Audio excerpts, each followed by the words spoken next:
Pourquoi je souffre? Pourquoi je souffre? Une émission d'enseignement, de délivrance et des révélations. Conçue par les guerriers de la parole de Dieu, l'ophtalmologue, les pasteurs Miko Bachika du centre missionnaire Source de Vie. Pourquoi je souffre? À travers cette émission, plusieurs de ceux qui étaient sous l'emprise du diable ont été délivrés, bénis et guéris.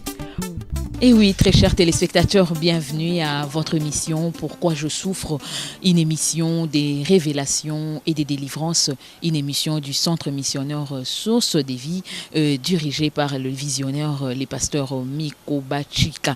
Je pense que pour les comptes de cette émission d'aujourd'hui, nous allons recevoir pour vous cet éminent homme de Dieu, en la personne du pasteur Miko Bachika, qui est les visionnaires de cette grande communauté, et également le pasteur Miko Bachika nous a habitués à la délivrance, nous a habitués à la repentance, nous a habitués à diverses diverses révélations et pourquoi pas à divers messages. Mais voilà, aujourd'hui, nous allons recevoir pour vous cet éminent homme de Dieu dans une nouvelle casquette. Le pasteur Miko Bachika devient écrivain. Nous allons, n'est-ce pas, en savoir plus. Nous nous posons également la question, est-ce que ça n'a pas marché du côté pastoral? Qu'est-ce qui s'est passé? Nous sommes surpris aujourd'hui d'avoir des ouvrages et curieusement, nous voyons signer les pasteurs Miko Bachika Samba. Nous sommes surpris. Alors, nous allons déjà les recevoir. Bonjour, pasteur Miko Bachika. Bonjour, maman Célia Mpoy. Pasteur Miko, comment allez-vous? Je vais bien par la grâce de Dieu. Je suis bien spirituellement, physiquement. Vraiment, que Dieu soit glorifié, qu'il soit béni. Ça fait longtemps qu'on vous a vu ici à Kinshasa. Qu'est-ce qui s'est passé? Le Congo ne vous plaisait plus ou c'était tout simplement une stratégie divine? Non. De toutes les façons, que le Congo me plaise ou pas, je suis natif du Congo, j'ai grandi au Congo, j'ai fait ma vie au Congo, donc je suis obligé toujours d'y retourner. Mais seulement mon absence a été due à beaucoup de choses.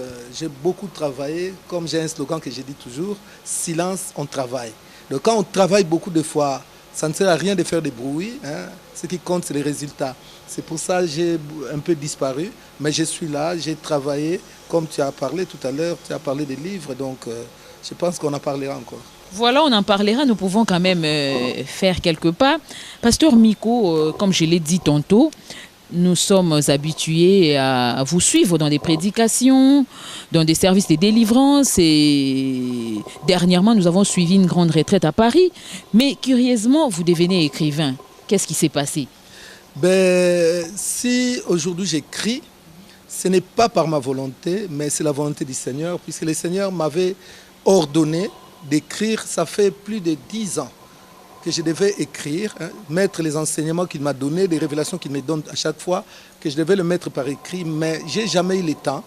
Mais cette fois-ci, le Seigneur vraiment m'a oppressé, il m'a harcelé, que tu dois mettre par écrit tout ce que je te donne comme révélation, puisque les paroles s'envolent, mais les écrits restent.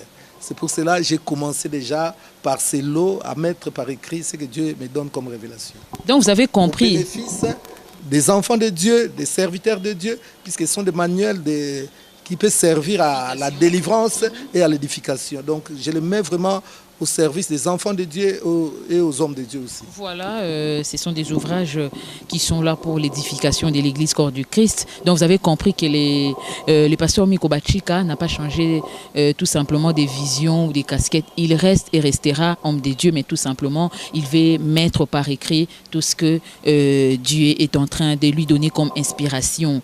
Pasteur Miko, parlez-nous brièvement de ce qui s'est passé. Comment avez-vous cette idée? Dieu vous a parlé au travers votre sommeil, dans une vision, dans une prophétie. Comment c'est arrivé que vous puissiez, n'est-ce pas, écrire ces livres que nous allons, n'est-ce pas, présenter tantôt là? Et ce sont des premiers ouvrages ou avez-vous déjà eu l'occasion d'en écrire d'autres? Brièvement, comment ça a commencé? Donc d'abord, je dirais ceci. Ça fait, comme j'ai dit tout à l'heure, que plus de 10 ans que Dieu m'a ordonné d'écrire ces livres, mais je n'avais pas le temps. Mais cette fois-ci, je me suis aussi décidé vraiment de mettre par écrit tout ce que Dieu m'a donné.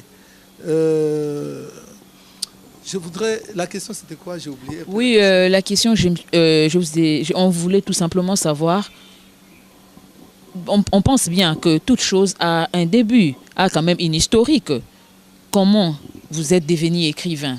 C'était par une vision, par une prophétie, ou c'était un beau matin, Dieu vous a, n'est-ce pas, filé une inspiration en disant qu'aujourd'hui vous commencez ça? La petite histoire, comment vous avez débuté, comment ça s'est passé pour que vous puissiez, n'est-ce pas, démarrer à écrire ces ouvrages? Et également, est-ce que ce sont les premiers ouvrages que vous avez, n'est-ce pas, écrits ou bien vous en avez déjà eu peut-être à faire dans les coulisses? Non, je dirais ceci. Il y a, je pense, 15 ans de cela, j'avais déjà écrit ça je n'appellerais pas un livre, hein. J'avais écrit sur le mystère de l'aigle. J'avais écrit sur le mystère de l'aigle, je l'ai mis sur Internet. Et jusqu'à aujourd'hui, si vous allez sur Internet, tapez le mystère de l'aigle, vous verrez beaucoup de gens ont reproduit mes écrits. Donc vraiment, ils ont fait des copies-collées. Donc, ils n'ont rien changé. Donc, tous les détails que moi j'ai mis, les phrases, tout. Donc, c'était vraiment des plagiats. Donc, beaucoup des hommes de Dieu, des enfants de Dieu, ils ont reproduit cela. Mais là où je regrette que la signature, il fallait que ça soit quand même Miko Bachika, ils ont mis leur nom. La moindre reconnaissance. Bon, ça, ce n'est pas un problème. Donc, c'était mon premier écrit. Après cela, aujourd'hui, j'ai encore écrit sur le mystère de l'aigle, mais j'ai approfondi cela. Donc ceux qui ont plagié, ils vont plus se retrouver puisque vraiment Dieu m'a approfondi sur ce message-là. Oui. Mais aujourd'hui, je continue à écrire sur d'autres choses que Dieu m'a données. Hein. Donc comme là, oui, ce sont les premiers thèmes qui sont sortis comme ça. Mais j'ai au moins 45 livres. 45 livres. Donc moi-même, j'ai senti vraiment, suite aux pressions que Dieu m'a mis, j'ai senti que bon, cette fois-ci, je vais commencer vraiment à mettre tout par écrit.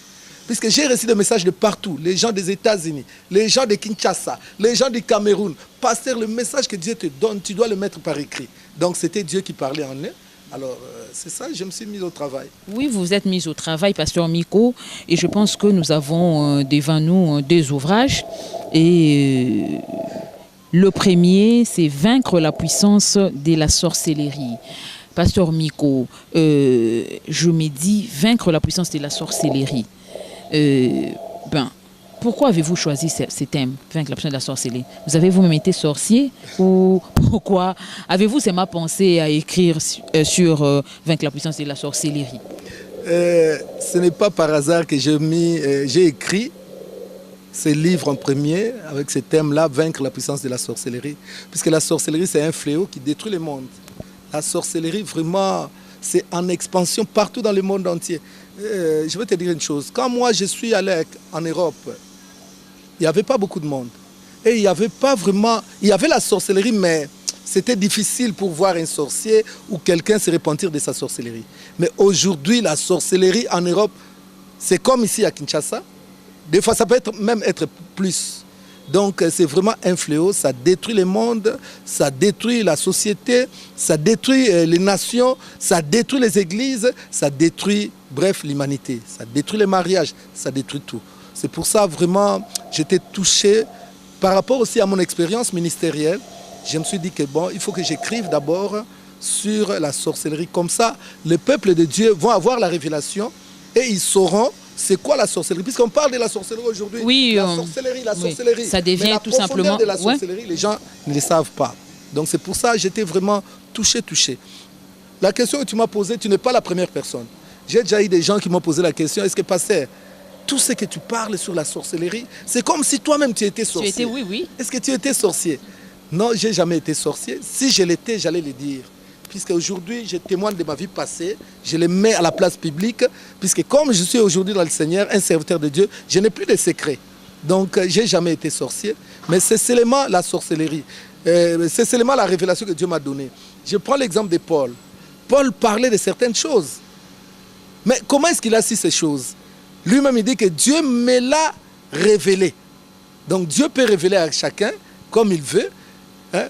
Paul parle des ciels, le deuxième ciel, le troisième ciel. Il parle de l'organisation satanique dans Éphésiens. Il dit contre les dominations, les principautés. Comment il connaît ces choses? Est-ce qu'il était sorcier? Non, c'est juste une révélation que Dieu lui a donnée. Oui, c'est juste une révélation. Donc, vous avez compris que le pasteur Miko n'est pas un sorcier, mais c'est tout simplement une révélation. Même toi-même, tu m'appelles l'homme de révélation. Donc, la révélation, ça vient de Dieu. Voilà, la révélation, ça vient des dieux.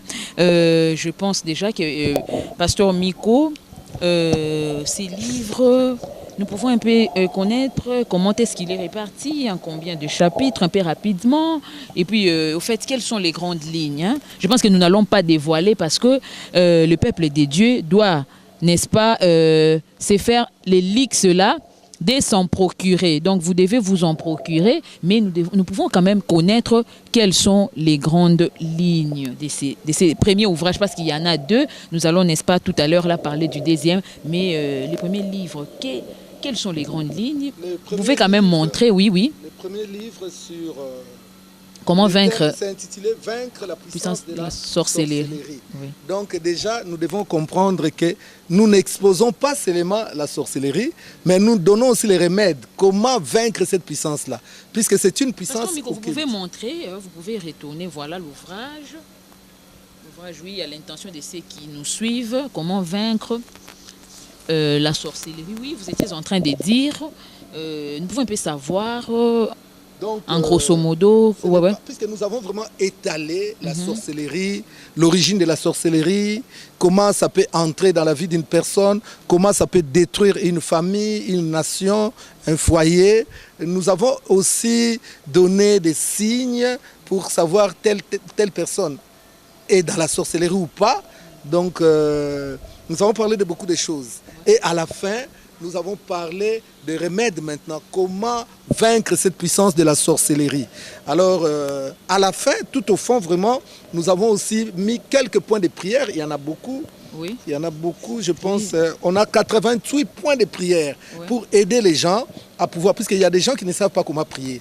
Ça, ce ne sont pas des formules. C'est juste des intentions de prière que les gens peuvent utiliser pour pouvoir détruire cette puissance des ténèbres, cette puissance maléfique, satanique dans la vie de plusieurs personnes. Voilà, vous avez, n'est-ce pas, énuméré quelques signes de la sorcellerie, mais nous n'allons pas entrer dans les détails du livre. Il faudrait que les gens puissent s'en procurer, mais nous pouvons quand même savoir quelques signes. Hein. Ce n'est pas interdit quand même. Quelques signes, peut-être un ou deux, pour que les gens, n'est-ce pas, puissent aussi se réveiller. Quels sont les signes de la sorcellerie par rapport à cet ouvrage? Je dirais une chose déjà, que les enfants de Dieu doivent savoir. Puisqu'aujourd'hui, on parle de cela comme si c'était quelque chose de normal. Oui. On normalise certaines choses. Je prends l'exemple... Ah, ça, c'est l'autre livre. Hein. Ça, on verra après. Oui, on verra. Okay. Nous en sommes au premier. Puisque nous avons parlé de la sorcellerie consciente et inconsciente. Et je vais dire ceci.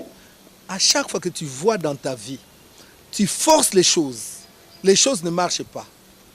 Sache qu'il y a une main noire. Cette main noire qui est derrière, c'est ce que nous appelons la sorcellerie. Donc nous devons savoir cela. Et il y a quelques signes aussi, même dans les couples, puisque nous avons parlé aussi comment savoir que ton conjoint est sorcier ou sorcière. Dans les couples, quand dans un couple, il n'y a pas communion d'esprit. C'est-à-dire la femme et l'homme, ils sont tout le temps opposés. Même spirituellement. Tu verras dans un couple de fois, l'homme ne veut même pas entendre parler de la prière. Il faut faire attention. Il faut faire très très attention. Donc, il y a déjà quelques symptômes de la sorcellerie. Chez les enfants par exemple, tu vois un enfant qui est têtu. Un enfant qui n'obéit à personne. Mais peut-être cet enfant est prince dans le monde des ténèbres. Lui, c'est connaissant que je suis prince. Il n'acceptera jamais l'autorité d'une autre personne. Chez la femme, je vais donner un exemple. Une femme qui n'aime pas faire le travail à la maison, le travail domestique, même pour préparer les repas. Mado, viens faire ceci. Même pour servir son mari. Jeanne, va faire la table. Donc elle va être chef de son mari. Elle est reine. Est-ce que tu penses que la reine peut travailler? Non. Elle a des servantes. Et tu verras que cette femme-là cherchera toujours à commander son mari, à diriger son mari. Donc c'est une personne qui peut être, hein, je dis bien, je pèse mes mots, qui peut être déjà dans la sorcellerie. Il y a beaucoup de signes, vraiment, je ne peux pas étaler ici. Oui, c'est un manuel vraiment qui va aider beaucoup de gens. Beaucoup. Ils vont vraiment découvrir, vraiment, il y a une grande richesse vraiment. Donc, je pense que et les fidèles et les hommes de Dieu peuvent, n'est-ce pas, aussi s'en procurer. Oui, c'est ça même le but. Si Dieu m'a demandé d'écrire, ce n'est pas pour moi. Parce que moi, je connais déjà ces choses. Donc, si Dieu m'a demandé d'écrire cela, c'est pour enrichir l'Église. Je ne suis pas plus que les pasteurs qui vont acheter ces livres ou qui vont lire ces livres. Je ne suis pas plus qu'eux. Quand nous lisons la Bible nous dit que Dieu a donné à chacun selon ses capacités. Dieu m'a donné les capacités. D'abord, il m'a donné les révélations. Donc, il m'a équipé. Et après, il m'a donné la capacité d'écrire. Voilà, il vous a donné la capacité d'écrire. Et moi, j'ai écrit pour mettre maintenant au service, d'abord de l'Église, corps du Christ. Il y a des pasteurs qui parlent de la sorcellerie, mais qui n'ont pas cette connaissance. Donc, vous êtes là également pour aider voilà vos collègues. Pasteur Miko, mais au fait, je ne sais pas, mais c'est ce qui m'a un peu tiqué. Pourquoi n'avoir pas d'abord peut-être fait la promotion de cet ouvrage, Vaincre la puissance de la sorcellerie, et vous sortez un deuxième ouvrage, Victoire sur les maris, femmes des nuits et les esprits des eaux. Pourquoi avoir sorti ces deux ouvrages simultanément? Est-ce toujours une inspiration divine et tout simplement c'est pas stratégie ou bien c'est du business? Non, ce n'est pas du business, ce n'est pas une stratégie, mais c'est comme ça puisque les deux livres, Vaincre la puissance de la sorcellerie et Victoire sur le mari ou la femme de nuit et les esprits des eaux, ce sont des livres jumeaux. Jumeaux, c'est-à-dire ils sont nés les mêmes jours? Oui, donc tu ne peux pas, si tu lis seulement Vaincre la puissance de la sorcellerie, tu es incomplet. Si tu lis seulement Victoire sur le mari ou la femme de nuit, tu es incomplet. Donc il faut lire les deux livres. C'est comme nous voyons des livres, tome 1, tome 2. On pouvait aussi l'intituler comme ça. Tome 1, tome 2, mais là, nous avons intitulé différemment, mais ce sont des livres jumeaux. Puisque les deux livres, en réalité, ne parlent que de la sorcellerie. Les deux livres ne parlent que de la sorcellerie. Oui. Pasteur, alors en ce qui concerne le deuxième ouvrage, Victoire sur les maris ou la femme des nuits, nous aimerions également savoir quel est l'essentiel ou quelle est la quintessence du message que vous avez voulu, n'est-ce pas, ressortir dans cet ouvrage. Oui, je pense que, Pasteur Miko, nous allons nous limiter là. Pour tous les détails, les gens pourront, n'est-ce pas, se procurer des CD ouvrages pour, n'est-ce pas, connaître la quintessence du message qui renferme ces ouvrages. Mais nous aimerions également savoir, peut-être également, les différents téléspectateurs peuvent aussi, n'est-ce pas, se questionner par rapport à la disponibilité de ces ouvrages. Est-ce que vous pouvez les retrouver ici à Kinshasa ou comment vous contacter pour avoir des ouvrages? Merci pour la question. Ce sont des livres qui sont déjà sortis en Europe, précisément à Paris, en date du 12 novembre. Le 12 novembre, c'était la présentation de ces deux livres. Alors il y avait beaucoup de monde, vraiment j'ai salué tous les hommes de Dieu qui sont venus. Ils sont venus de partout, vraiment de partout, de Londres, de la Hollande, de la France, un peu de partout. Que Dieu les bénisse tous. Mais ici à Kinshasa, ce n'est pas encore sorti. Je pense que Dieu fera grâce dans les jours à venir. On va organiser une grande journée là où nous allons présenter ces livres ici à Kinshasa. Nous allons inviter la presse, toute la presse. Nous allons les inviter, ils vont venir. Et puis nous allons aussi inviter les hommes de Dieu, les enfants de Dieu qui vont venir pour que nous puissions présenter ces livres et indiquer également le point où le point de vente, s'en a procuré. Donc voilà un peu pour le moment. Oui, mais je pense que là, vous n'allez pas nous dire, mais je pense que ces ouvrages ne seront pas à des prix exorbitants parce que c'est, n'est-ce pas, c'est écrit par un homme de Dieu. Hein? Non, l'objectif de ces livres, ce n'est pas le commerce. Mais comme tout est payant, hein, nous avons fait ces livres, on n'a même pas eu le temps, on pouvait même expliquer les couvertures. Oui, parce que nous voyons les couvertures, déjà, c'est un message déjà. C'est déjà un message. Donc, nous avons dépensé beaucoup d'argent, surtout pour ramener encore ces livres ici au Congo. Il y a l'avion, il faut payer les frais, tout ça là. Donc, ça va demander quand même de l'argent. Mais nous ferons de sorte que ça soit vraiment à la portée de tous. De tous, ouais. Comme on l'a dit, au prix des enfants de Dieu. Voilà. Pasteur Miko, est-ce qu'on peut s'élever parce que nous sommes presque arrivés à la fin de notre émission. Qu'est-ce que que vous pouvez dire à tous qui nous ont prêté, n'est-ce pas, cette attention par rapport à ces deux ouvrages, le message clé de tous ces deux ouvrages? Et je pense que lorsque nous allons assister à la sortie officielle de ces livres, ils pourront, n'est-ce pas, s'en procurer. Vraiment, j'ai conseillerais à tous les enfants de Dieu de pouvoir lire ces livres. Moi-même que vous voyez là, je suis un grand lecteur. Moi, quand il y a un livre qui me plaît, j'achète vraiment, puisque nous augmentons toujours la connaissance. Hein? Nous augmentons toujours la connaissance. Ce que tu n'as pas, peut-être Dieu l'a confié à une autre personne. Je ne dis pas que moi, je suis meilleur que tous les autres pasteurs, non. Il y a aussi d'autres pasteurs qui ont aussi écrit sur le mari des nuits, sur la sorcellerie. Mais moi, avec la petite grâce que Dieu m'a donnée, j'ai mis cela par écrit.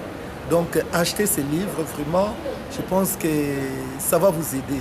Que vous soyez serviteur de Dieu, que vous soyez enfant de Dieu, vraiment, procurez-vous de ces livres, même si vous ne priez même pas. Mais en achetant ces livres et en lisant ces livres, je crois que ça va vous ouvrir vraiment les yeux, puisque notre problème est que ici, les Congolais n'aiment pas lire. Or, il faut lire. Si les Paul, les Pierre et les autres, ils ont écrit, ce n'était pas pour rien. Aujourd'hui, les Pauls ne sont plus là. C'est nous, les Pauls d'aujourd'hui. Nous mettons par écrit ce que Dieu nous donne comme révélation. Donc, cherchez vraiment à augmenter la connaissance concernant peut-être votre ministère ou votre propre vie. Voilà, Pasteur Miko, nous sommes arrivés à la fin. Les mots, votre dernier mot par rapport à l'émission d'aujourd'hui.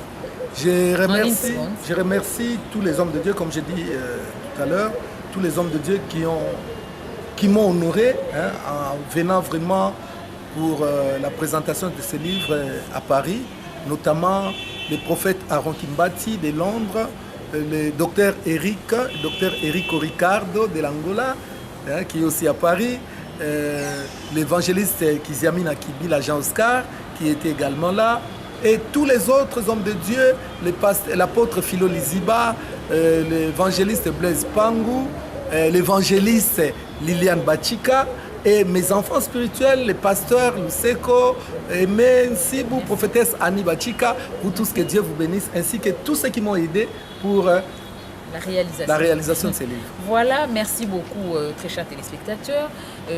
Notre émission d'aujourd'hui concernait la présentation, n'est-ce pas, de ces deux ouvrages de cet éminent homme de Dieu, les pasteurs Miko Bachika, que nous avons toujours reçu comme étant prédicateur de la parole de Dieu, mais aujourd'hui nous l'avons reçu dans cette nouvelle casquette d'écrivain. Je pense que nous avons eu à vous présenter ces deux ouvrages, Vaincre la puissance de la sorcellerie également, La victoire sur le mari ou la femme d'ennemi et Les esprits des eaux. Donc vous avez vraiment intérêt à vous procurer de ces ouvrages, mais si vous avez également des membres des familles à Paris, ils peuvent, n'est-ce pas, vous aider à vous en procurer. Mais en ce qui concerne la ville de Kinshasa et pourquoi pas la RDC, c'est dans les tout prochains jours que vous allez, n'est-ce pas, assister à la sortie officielle de ces deux ouvrages, et je pense que vous allez également vous hâter de vous en procurer. L'émission est terminée. Merci beaucoup à vous tous qui nous avez prêté attention. Merci à la disponibilité de l'homme de Dieu. Merci également à l'équipe technique d'Ege, pourquoi pas,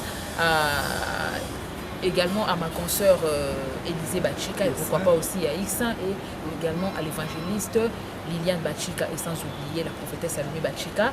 L'émission est terminée, on se retrouve très bientôt. Au revoir.